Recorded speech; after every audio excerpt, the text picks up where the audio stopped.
Razvan IFL TV in association with MTK Global with me Saturday night, just after the aftermath of Josh Kelly's surprising loss to David Avanesyan. With me, I've got Richard Riakporhe. Richard, firstly, how are we doing? Very good, thank you. How you doing? I'm good, Richard. I'm going to jump straight into it. Another great night of boxing, another great show of boxing. I'm going to jump straight into the main event. What's your instant reaction to Josh's loss?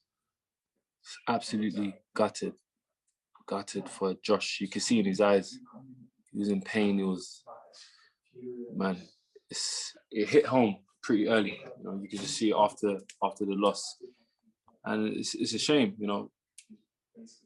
But you kind of have to give it to Josh Kelly. You have to give it to Avanesyan as well. Avanesyan seems like a lovely person. You know, after watching his post-fight interview and the things that he's talking about and Armenia, sounds like you know, they're going through things, and he sounds like a real empath. You know, you have to give him credit. He came there and did what he was supposed to do. Josh was cruising. Like I was scoring the rounds. I had him 3 rounds up. It was 3-2, so it was pretty close. But Josh was looking amazing. You know, he was looking slick as he does. But I just feel maybe he just rushed the pace a little bit. The pace was way too fast, and you know, he was forced to fight at that pace because of the pressure from Avanesyan. So it was a perfect game plan from Ava's camp. So, you know, credit to them, of course. But, you know, listen, Josh is a fighter. He can bounce back, and I think he will definitely bounce back 100%. And that's where the challenge is going to really come. We know Josh is gifted with his hand speed, with his reflexes, with his feet movement. He looked very strong in the first opening rounds. He even buzzed David Avanesyan, I think it was round 2, and then he jumped on him. Where do you think he started to go wrong? I think he clipped him with some shots. I had a problem with the guard, you know, to be honest. The guard earlier on was good. But it's great when it's, you know, the opponent is at bay. But when he's coming forward, and especially Europeans, you know, they like to throw and chop down with a hook, Golovkin style.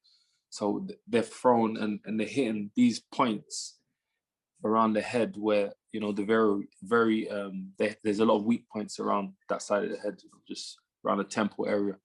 You know, you might get clipped a few times, but once you get clipped more and more, it takes a toll on your equilibrium. So you may not feel pain, but then your legs start to move in a weird way, and you just wonder what's going on. And that's when you need to kind of just relax and not panic. You know, things like that come from experience. So you don't want to you don't want to be receiving shots around that side of the head. Then it was like perfect because he was just chopping the hooks down and throwing these shots and throwing shots over his jab. You know, it was a really, really good fight. You know, it was a really good fight, but you live and you learn. I reckon he's going to take so much from that. A lot of talk after the fight. Conor Benn said weight issue. Eddie Hearn said he'll like to see him back at 154. He's been out of the ring, 18 months. There's no crowds there. Potentially a weight issue. He had a bad cut. Do these factors come into play in a fight like this? Absolutely. No, weight. Obviously, inactive. He's been inactive for a period of time. I think weight probably more so. You know, but you know, it's experience as well, because Kelly's IQ, his boxing IQ is high. You know, everybody knows that. That's why they pushed him at that pace. But it was just that relentless pressure. You know, I've been there before. It's like you need, you know what I mean? You need to be, what word can I use to describe this? You need to be strong, very strong mentally to just be able to endure this type of pace and these type of opponents when they're coming, because they're not coming to dance and play around. You know what I mean? And you just have to be, you know, try your best to be in a fight and stand there and fight them back. There's sometimes where all of that just goes out the window. All of the skill, it goes out the window. You know, throwing that technical jab and turning over, making sure, you know, your shoulders touching your chin. Listen, it's like, okay, that's out the window.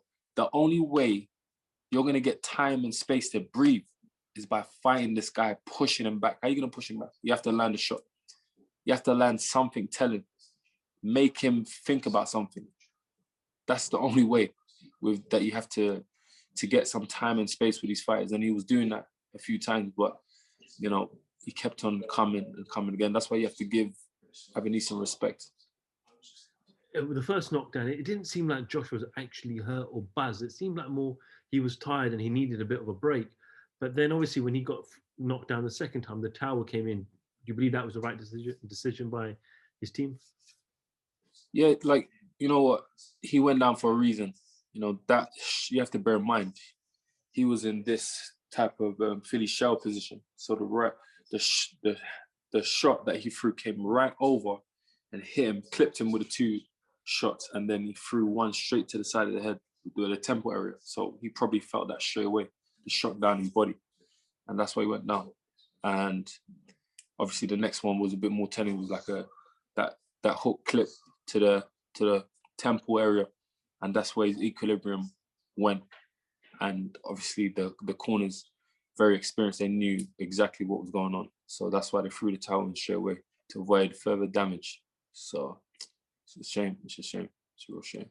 And it would have been even more interesting as well with a win for that division in particular.